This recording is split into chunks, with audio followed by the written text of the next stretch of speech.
I would say that my favorite birds, it's a pretty even tie between hummingbirds. I mostly see Anna's hummingbirds in the alleyways and white-crowned sparrows. My name is Amanda Dougherty.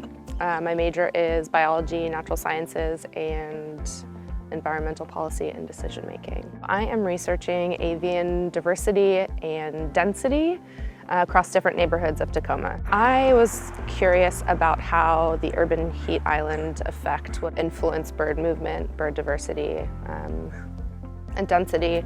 And then my two advisors were curious about other things like different factors of socioeconomic status and how streets and alleyways might compare in terms of diversity and density.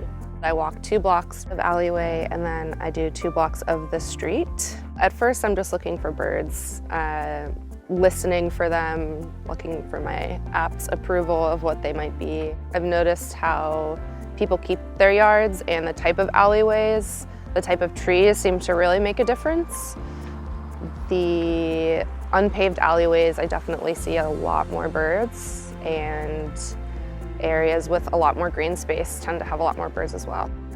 I found that the neighborhoods with higher levels of environmental risk, lower socioeconomic status, sometimes lined up with redlined zones, often lined up with heat zones, with the urban heat islands.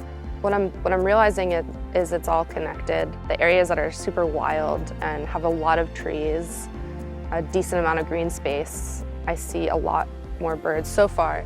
Those areas just seem healthier, like they seem more alive versus the places that I walk with a lot less trees, a lot less green space.